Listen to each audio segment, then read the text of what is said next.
to make a documentary on the origin of gold and how gold is playing a significant role in the kingdom of Ashanti. The 75 minutes documentary that is taking them to Johannesburg, South Africa. And of course here in Ashanti. And our new press, Idris Alba is the host of that beautiful documentary put together by Mr. Peter Collins.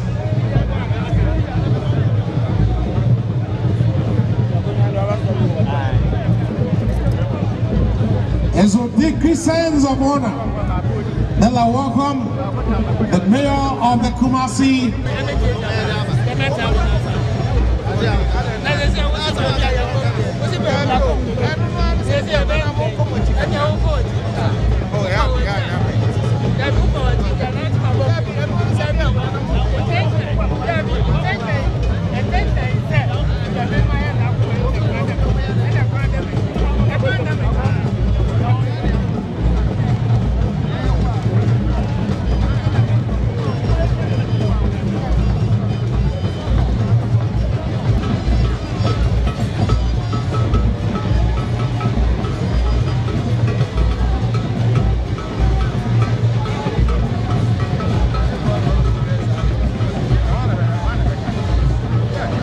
same way I welcome Ambassador Edward Boateng, another true son of Asante. Today is gracious to have the United Nations International Peace and Governance Council. And indeed it's gracious to have the global ambassador. Okay. At the start of the year 2023.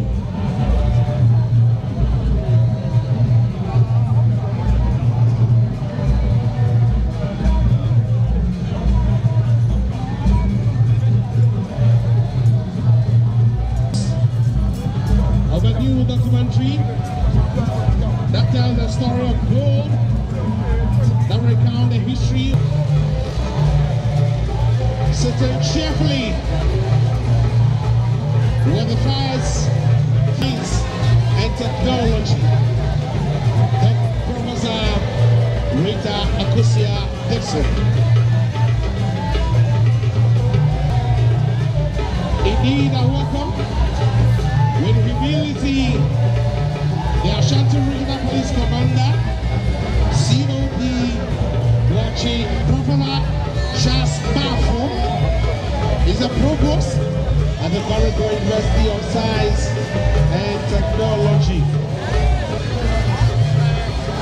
Perhaps it's the first time.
Someone.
We are what you're saying that right now. Mercy, I ain't for me, someone, Oma, a couple, and a man.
International Peace and Governance Council.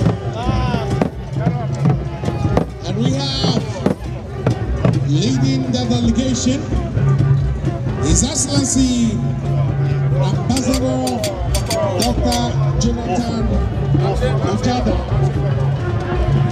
He is the global president of the United Nations International Peace and Governance Council. In the presence again is the national president and patron, His Excellency Bishop Dr. Peter Sefui. We have the country director, Ambassador Professor Dr. Hugh Isaac, also in the delegation. And the Queen Mother of Makasim Traditional Area, the third Vice President, Nana Dr. Ama Amisa III. We also welcome Director of Finance and the independent presidential candidates, the South Evidence Council, Miss Abeta.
Nonama and the Monday and Nana.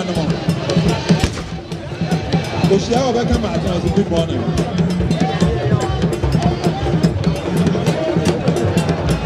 Abaka Jama, I don't know what you're saying. December about 20 years.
Yeah.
Okwati amende okeri pensan. Oni bobro, obodi atuniana, okafrafra.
but no one can speak the country.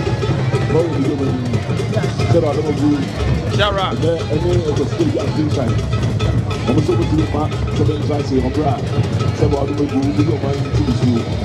I'm by snap, 20 people. Whiskey. So I don't know if 20 minutes. That's what's here. 20 here. I don't know. Before my as I tell him, I will so 20 here. I don't know if you go my dear. As I do my go my dear. I'll tell me go my dear. I'll catch you for my dear. When you come go my dear. I know you're going to take here. I don't know if you know every day. I don't know you.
Back up this spot, really good.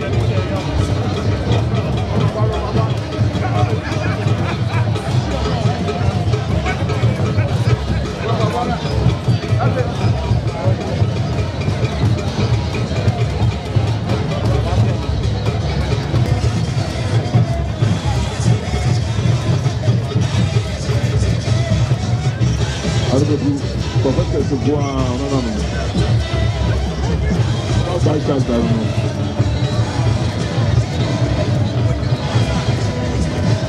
We'll register.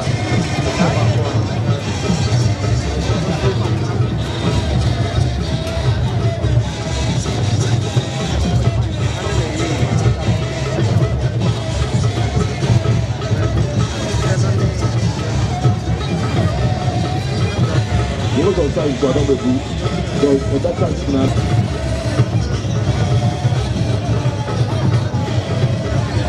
I don't know who pay attention to them.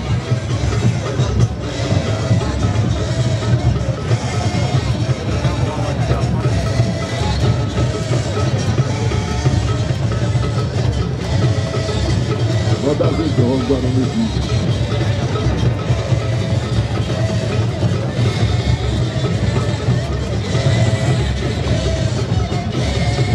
How do we see? Director, you ready? Director.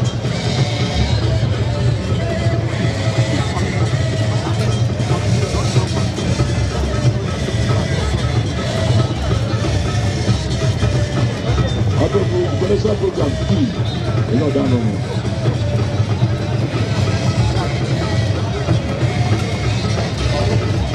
What was now the Ela vai para o Rio.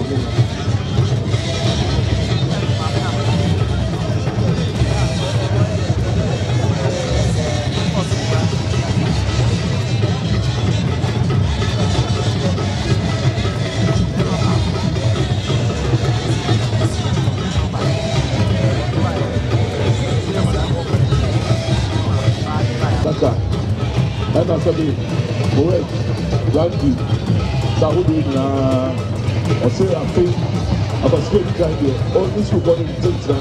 They ba do host na. Na bo school board so do abena be no. Asa trako, e chi ma bi na maba. Oba ya do be che oro no. Obo bo adie. Oda sa de ma bo ma adie. Ena wa chi me bo ma adie. Ena wa ka je bo ma adie. So the vice chancellor, oni do ba ya mo so. School board masi pa.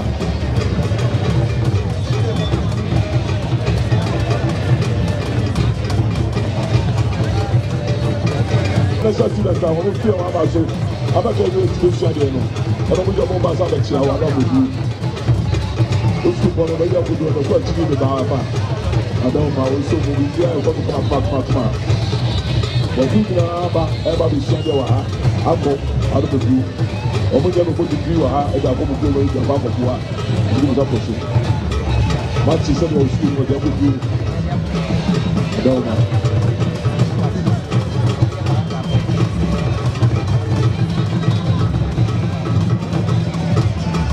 Jadi esse convoi você é mon nome deixando a Haruna. Vamos. Tu vou mais.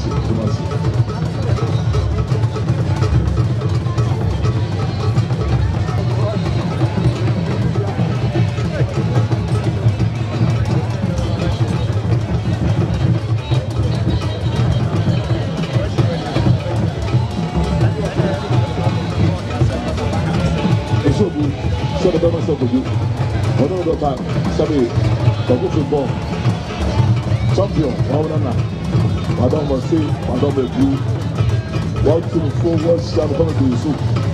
And you go with your son for 4. Now, 3 years for so guy was Mama Channel and I'm not going to share the younger one. See my them as a man, Panamra, and that's all the wish that. So then the year wish that no one gets by you. So what was so by that? Why? 20 years, sir. Shafi, 20 years, sir. One more year. Yeah, I'm sorry, one more year. I think one more year. I don't know how to say that they're touching the blue. So what that's over that looking for it.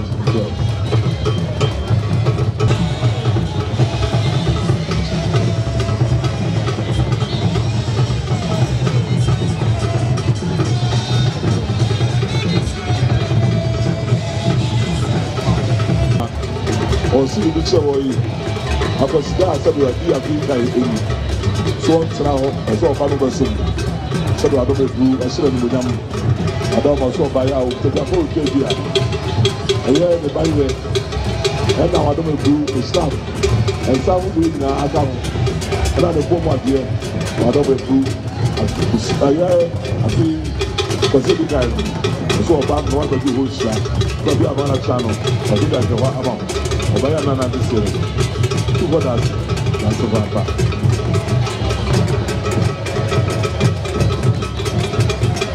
Also, what I'm going to do, Obaya, Onoa, don't call out somebody or somebody should get to more. Oboa, they won't go my dear. I don't want to go my dear. I don't want to do. So, the two brothers. My man. Yeah.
said on the night.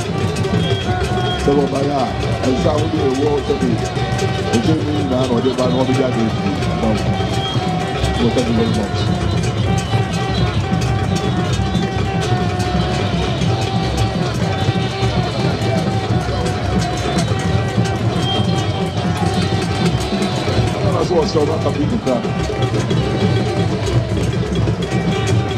I just want to thank His Majesty and the palace and the city of Kumasi for inviting me here and welcoming on this very special day. Congratulations and thank you.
His Royal Highness, our brother here, I'm calling the brother because he's in Nigeria, and is occupying a higher position for United Nations. He's in charge of peace and governance in the whole world, and he's here to help Ghana.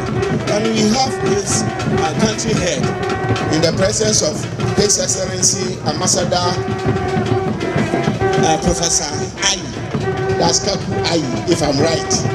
and he's the country director. With his media communication director in the person of Dr.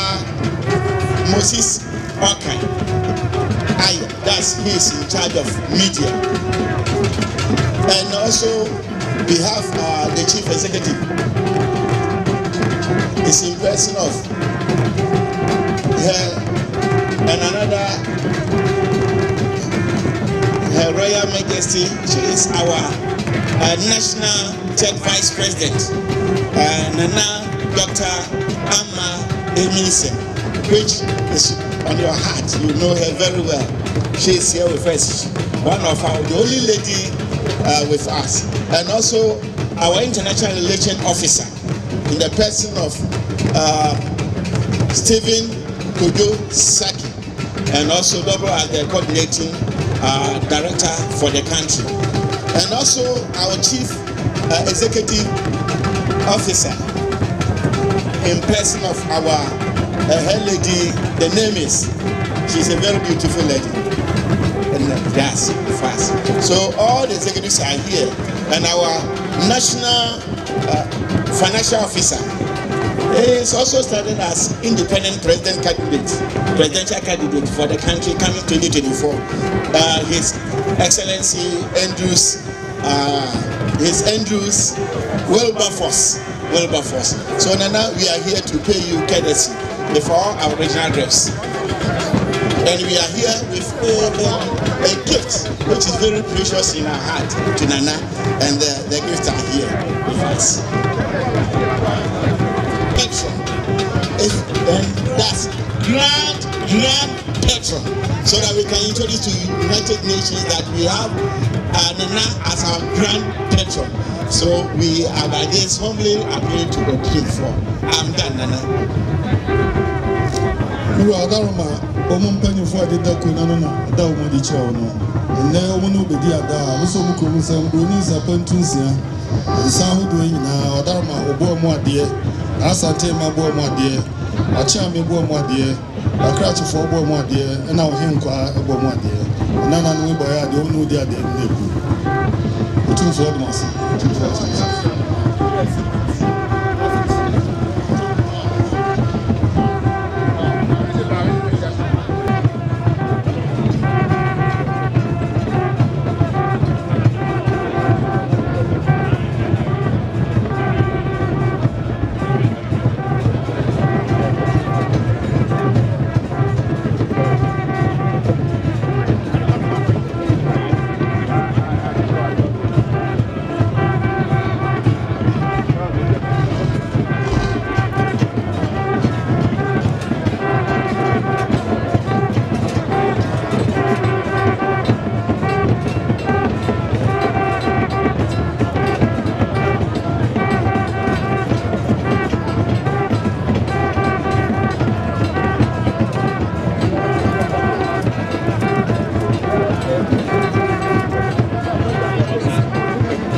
Nigeria.